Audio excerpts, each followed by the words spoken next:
Is Jungkook's aura too powerful to escape? Or did Kazuha quietly rewrite the rules of stage presence at jeon?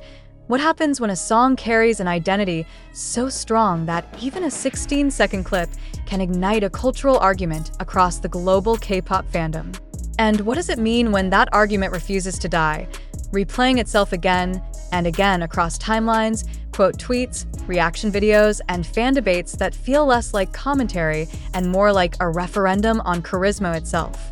This is the question now haunting K-pop discourse after Kazuha of LE Seraphim stepped onto the jeon stage and dared to stand next to the shadow of Jungkook, because this was never just a cover.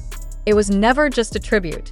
And judging by the way the internet fractured into opposing camps within hours, it was never going to be simple. On December 19, 2025, during the nationally broadcast year-end festival jeon, Kazuha delivered a brief yet meticulously designed performance of Standing Next to You, a song inseparably linked to Jungkook's solo era and his 2023 album Golden. The clip that circulated afterward lasted barely 16 seconds, but its impact traveled far beyond its runtime. In that fleeting moment, viewers saw elegance, control, and an unmistakable reinterpretation of energy. They also saw something else entirely: the unshakable aura of Jungkook, hovering like a ghost over every beat. Was Kazuha swallowed by it, as some netizens insist? Or did she, quietly and almost defiantly, bend that aura into something new? The debate did not begin politely. It exploded from the moment the clip hit social media, especially X, formerly Twitter. Reactions flooded in at a pace that felt almost algorithmically aggressive. Praise and criticism did not arrive in separate waves. They collided instantly, overlapping in the same threads, the same comment sections, sometimes even within the same post. "She ate that up," one user wrote, marveling at Kazuha's controlled power and magnetic gaze. Seconds later, another countered with a harsher verdict: "You can't escape Jungkook's presence in this song. It's too strong." And there it was. The core question, naked and unavoidable. Can Standing Next to You ever belong to anyone else, even for a moment? To understand why this question matters, one has to understand what Jungkook represents at this point in K-pop history.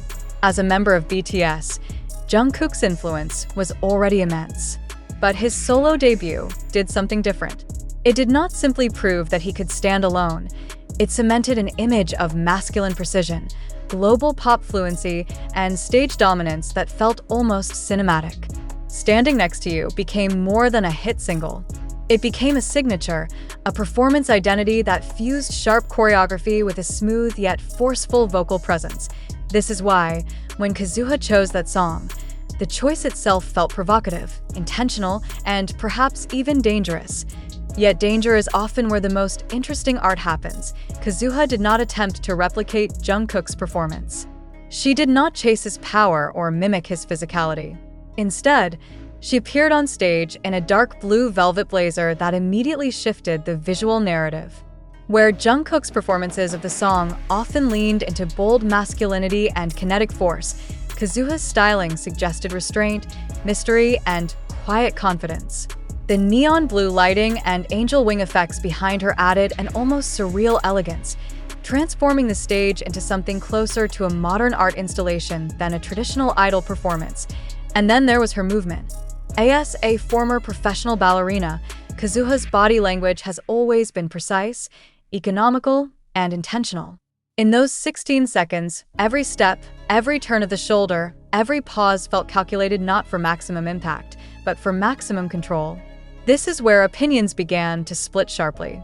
Some viewers interpreted this restraint as being overshadowed, as if Jungkook's recorded vocals and the song's inherent intensity swallowed her presence. Others saw something far more subversive, a deliberate refusal to compete with the song's original energy. Was Kazuha fading into the background, or was she refusing to shout in a room already filled with echoes? The fact that Jungkook's original vocals remained as the backing track only intensified the discussion. For some, this choice reinforced the idea that his aura was inescapable, that no matter who stood on stage, the song would always pull the audience back to him. Comments questioning lip syncing and vocal difficulty appeared almost immediately, framed not always as criticism of Kazuha herself, but as proof of how technically demanding Jungkook's music is. Yet for others, the use of the original vocal track was precisely what elevated the performance into a conceptual statement. Kazuha was not replacing Jungkook. She was standing next to him, just as the song title suggests, existing in dialogue rather than opposition. This interpretation gained traction among fans who argued that stage presence does not always mean dominance. Sometimes, it means control over silence, over space, over the audience's expectations.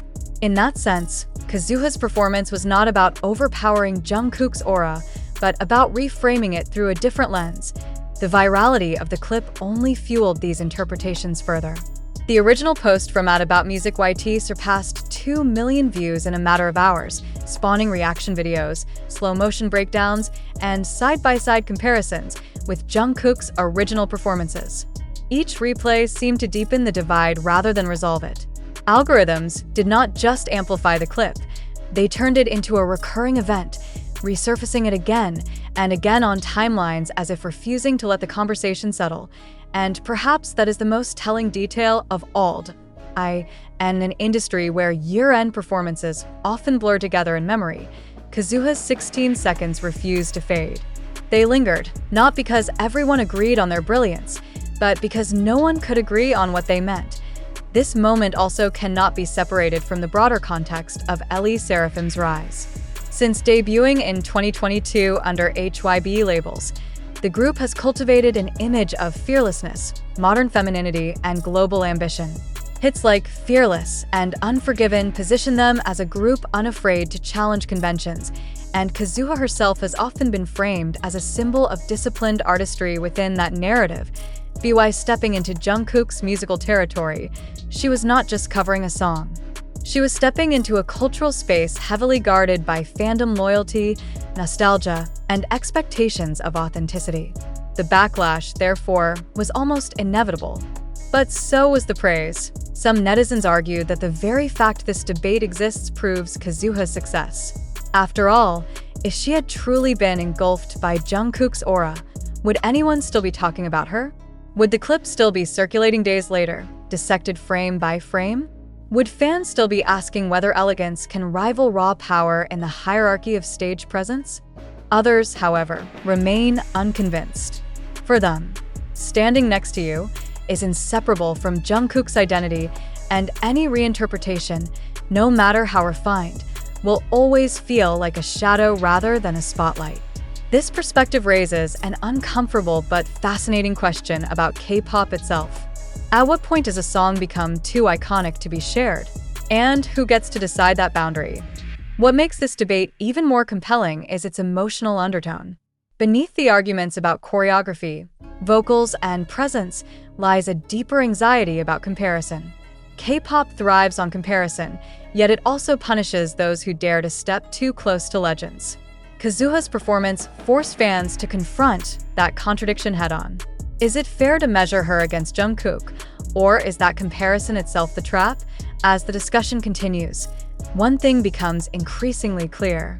This was not a failed cover, nor was it a universally triumphant one. It was a spark, deliberately or not, thrown into the combustible mix of fandom loyalty, artistic interpretation, and the evolving definition of charisma on a modern K-pop stage. Perhaps the most ironic detail is this. Standing Next to You is a song about presence, connection, and proximity. In choosing it, Kazuha did exactly what the title implies. She stood next to Jungkook, not behind him, not in front of him, but close enough to invite comparison, dialogue, and debate. Whether audiences interpret that proximity as being overshadowed or as quietly victorious says as much about their expectations as it does about her performance.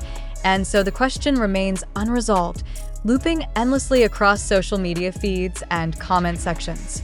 Was Jungkook's aura simply too powerful to escape, proving once again why his solo work feels untouchable? Or did Kazuha, in just 16 seconds, demonstrate that stage presence does not always need to roar to be remembered? If nothing else, this moment at Gayo Daechuk has ensured one thing. Long after the lights dimmed and the broadcast ended, the conversation refused to leave the stage. And in an industry built on fleeting moments, perhaps that lingering question is the strongest presence of all. The conversation did not slow down after the first wave of reactions. Instead, it evolved, deepened, and in some ways became more intense, as if the fandom itself refused to accept a simple conclusion. What began as comments about choreography and presence gradually transformed into something more philosophical, more emotional, and far more revealing about how K-pop audiences process power, legacy, and identity on stage. As the clip continued to circulate, fans began asking a quieter, but more unsettling question. Why does Jungkook's presence feel so inescapable in the first place? Is it purely about talent? Or has his image become so culturally dominant that any interaction with his work is automatically framed as a challenge rather than a conversation?